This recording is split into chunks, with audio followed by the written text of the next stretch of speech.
Hi everyone, this week we have Kesewaa, who is a broadcast journalist at the BBC.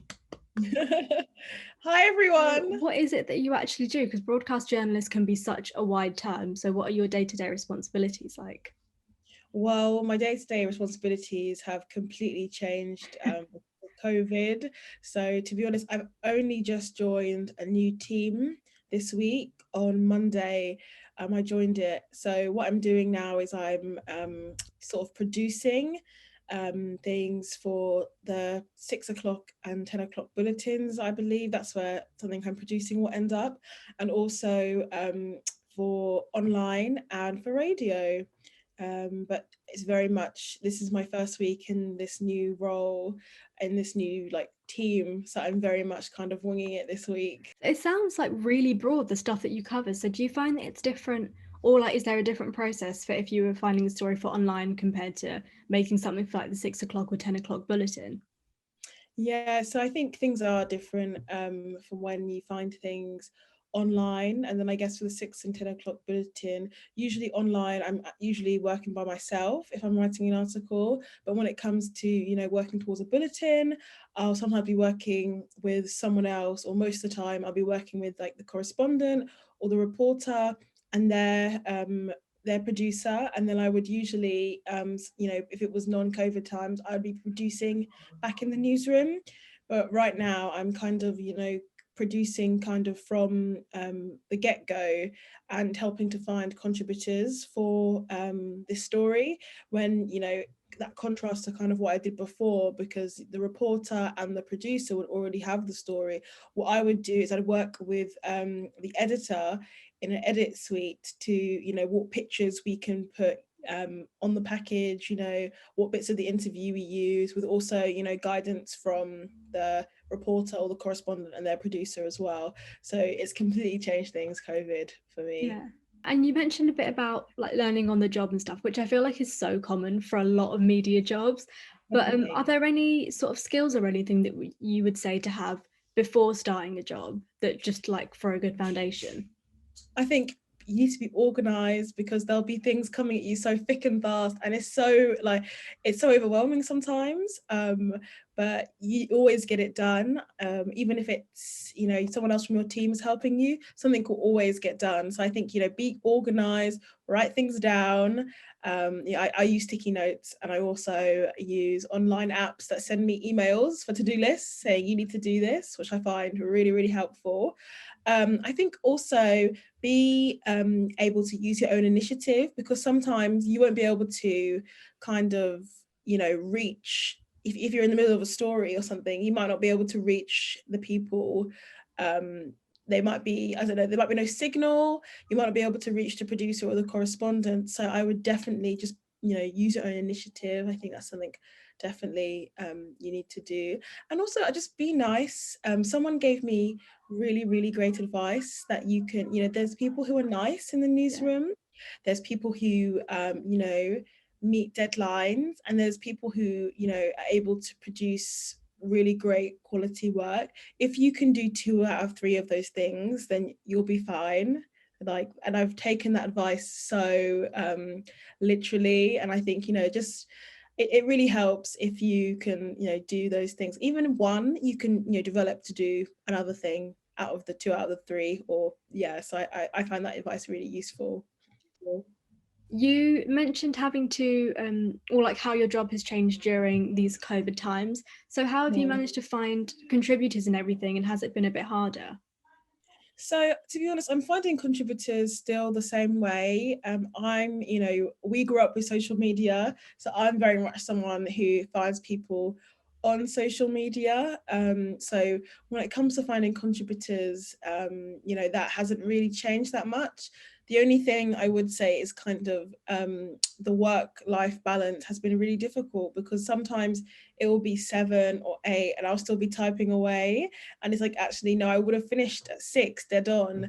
And I think sometimes it's really difficult to kind of differentiate from you work in the same place, you eat in the same place, you sleep in the same place. So Yeah. I think it's really difficult sometimes to be able to kind of find that balance. Do you have like any tips for sort of improving work-life balance? No, you're asking the wrong person. I'm sorry. One thing I say maybe is when, say for example, you contact a contributor and they contact you past your working hours or into the nighttime or bedtime, unless it's urgent or if it's like, you know, breaking news story or something that's going out tomorrow, I would just message them, you know, the next day and wake up and, you know, when it starts, when you're clocking in, and message them. I think phones now and like, you know, on our laptops all the time, on our phones, and it means that, you know, we're kind of a bit more accessible, but also, you know, it's not normal to be accessible all the time. So I'm very much trying to get a lot better with replying back to messages the next day. Someone messaged me late at night last night, and I was like, I'm going to reply back to that tomorrow, rather than reply straight away, because, you know, we have to sleep. Yeah. Is there anything about your job that people might not think is part of it, or is there anything that sort of surprised you that would be part of the role? Oh, that's a good one. So I don't think people realize that sometimes the like TV and news presenters, they don't always write their own bulletins, which is fine. They've got a lot to do on their plate. So sometimes, you know, I've written, you know, George Alagaya's TV cues, and for me that was, you know, I remember I felt like I was on cloud nine because I used to watch him on TV, and it was like such a pinch moment. I just really couldn't believe this. And then I remember on I think my first day at the 6 and 10, I wasn't there for too long because COVID interrupted, but I remember on my first day, like someone introduced me to Fiona Bruce, and no word of a lie, like I wrote one of her cues, and then you know, the person that introduced me was like, oh, this is Kes, she wrote one of your cues, and she was like, oh, well done, like well done, good for your first day, you know, I usually change things, but I didn't have to change anything with this one. I'm not sure if she would say that to be nice or if that was, you know, I hope that's the truth.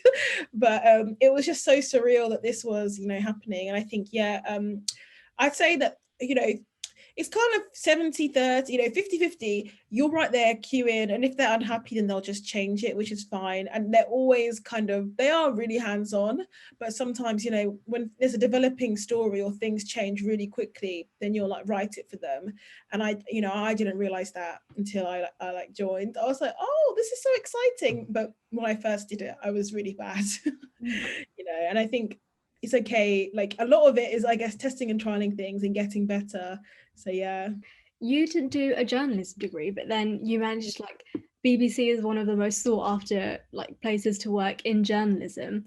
So how did you sort of deal with transition? Because was it a drama degree that you did?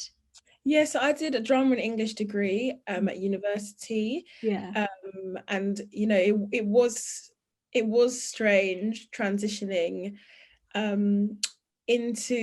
from university to this job, because there are a lot of people who were on the journalism trainee scheme that I was on that had done their masters at City or had done their masters, you know, at Salford or Cardiff. So I hadn't done a journalism masters, and I hadn't done a journalism undergraduate degree. I did an English and drama degree, which was very, you know, heavily, you know, it was a lot of writing. So I think for online, that really, really helped me. But, you know, it was really difficult for me to transition because I literally finished, you know, in the summer, my degree, and then in kind of autumn, I was starting this new job. So I didn't have a normal route into journalism. In my spare time at university, I wrote for the online magazine and also the print magazine, and then the print magazine was discontinued. And I also did some really, really awful podcasts. And I also, one time, again, it was really bad, interviewed people for my university kind of like TV program. And I look back at them and I cringe so much because they're so bad. But I think, you know, I was able to kind of develop, you know, those skills then, and it made me realize actually this is what I want to do. And you know, I definitely think the fact that I didn't do a journalism degree, sometimes I do think, oh, maybe it would have helped me, but also I guess sometimes I bring a new perspective. So I don't, yeah, for anyone who's watching this, I don't think if you're caught up, or if you're worried about, how am I going to get into journalism? I haven't done a journalism degree. There's so many people that I work with who have done, history degrees, politics degrees, all sorts of different kind of degrees. So honestly, I wouldn't worry about it too much, because they're all thriving, and so can you. So with the trainee scheme that you did, what did it actually entail and how long was it? So my trainee scheme was for around 11 months, and you had different placements on different platforms, so online, digital video, TV, radio, and I was also able to choose my own, placement, and that was at a video platform, a storytelling digital documentary platform called BBC Stories. It doesn't exist anymore, but the journalists who work there have moved to a different team and will still be creating the great stuff they do. But that was my trainee scheme, and the time wasn't always split up. Like, even like sometimes you'd spend more in one place. Like, I spent probably more time on, I spent, my TV placement was longer than my online placement, and just depending on where, like, I guess things like Christmas fell or Easter fell, that also affected it. But yeah. What advice would you give to people so that they can make the most of their placements, whether it's like making connections or making yourself really open for new opportunities? I think, just enjoy it. I would just say, just enjoy it, and just, throw yourself in it, and, just don't let that voice in your head telling you that you're not good enough, take over and win, because it's not true. I think, I did throw myself into my placements, but I did not always, like, I wasn't always confident. So I really wish that I was just like, you know what, believe in your own source. I think, I just finished my degree. I was 21. So I was just, I was just so overwhelmed. I couldn't believe this is, working life. And also, it's so strange leaving uni and going into your job and the adulting world, even though, I was so grateful, but it was like a big adjustment. So that was, strange. But I just think, have the confidence and believe in yourself. I think if you believe in yourself, you're already 50% of the way there. You mentioned before in the call that we did a few weeks ago that the application process for the role that you have was really, really long. And I think people can sometimes underestimate the just like how much effort goes into it and how long it can take. What would you say is really important for like people to prepare going into interviews? I think, first of all, believe in yourself, believe in your source, believe in your abilities, because if you won't, who is going to? And I think, depending on where you're applying for, and if it's like a publication, or if it's a television program or a radio station, I would just make sure that you have listened to there, of course, that you are aware and you are familiar with the shows. And I think as well, if you've even got some, good things to say about them, then you should mention that. And then also, if they sometimes, well, a lot of the time people will ask you, well, how can we improve our output? So I would definitely come with, maybe things that you've seen that you think could be better, or an idea that you have that you think can really take wherever it is to the next level. I think I'd do that. And also, I would just, depending on where you're applying, I would, if if it's news rather than features, I would make sure on the day you just read the newspaper, or you read online, you see what's happened that day. I think, because sometimes people will just throw, questions about today, and it's like, oh gosh, so I would also say, be prepared for curveballs. I remember in my job interview, I was expecting to be asked loads of news related questions. Like, I was all, studied and quizzed up. I think the second question I was asked was, what's the hardest thing you've ever had to overcome? And I was like, wow, it was really deep. And I was like, oh goodness, I literally didn't prepare for this. And I guess, I don't know if you can prepare for that. I guess, there is kind of an element of giving, I guess, natural answers, and answers where you haven't prepared too much or thought too much about it, so you don't sound like a robot. But yeah. And in terms of career progression, so you mentioned you just started sort of like a different role. And I think a few weeks ago you had mentioned you produced your like first ever TV report. So how did you sort of move into doing that stuff, and what was the process like? Yeah, so I guess, from finishing my scheme to kind of, where I am now, I have, I emailed people. I tried to get kind of, I don't want, it wasn't really work experience, but I tried to get some experience on the teams in my building. um can I join the 6 and 10? Can I, this is like, the flagship program, can I join it? Can I see what it's like? Can I, cut their clips or things like that? And I was able to do that. So I think, I guess one thing is utilizing connections. And I think as well, if you want to do something, I would just maybe watch really intently. So if you want to report, I'd watch kind of, the bulletins, and look at what they're doing with their body language, or look at, things that you like or don't like, but also don't feel like you have to mimic. I think when you do your own thing and when you're authentic, it just kind of shines through, and you're enough on your own. You don't need to follow these, even though they're amazing people, you don't need to kind of follow them. You can kind of do your own thing, and you can see if there's a certain, maybe there's something you can pick up from them, maybe develop, or maybe you like the way that they, their use of words, maybe they're really descriptive with words, and that's a great thing that you can utilize. But I definitely think kind of doing your own thing, and also I guess practicing. For me, I used to write my own reports in my room, which I guess is really sad. But I just, I practiced what, if there was like a, a news story, I would just kind of, how would I do this? And I think a lot of the time it was me in my room doing things, but also it was, speaking to the really supportive people, in my building, and asking people, can they give me some advice? How did you get to where you were? Before COVID, I had quite a lot of in-house coffees with people, asking for them advice. What's your journey, sort of thing? And they were able to give me some really useful advice on what to do. I think it would be wrong to say something like I was self-made, because I definitely am not. It's looking at other people, kind of engaging with the news, and also kind of making those relationships, and having those people, these really kind people, give me guidance and nurtured me. I think that really helped. So yeah. That's really good to have, because sometimes it can be really daunting, like as a new journalist or someone who's quite new to the industry, to find these people. And also, if you don't mind me asking, was it like at first when you first started talking to these people about their journey, was it a little bit like scary having to approach someone and be like, hello, can you give me some advice, please?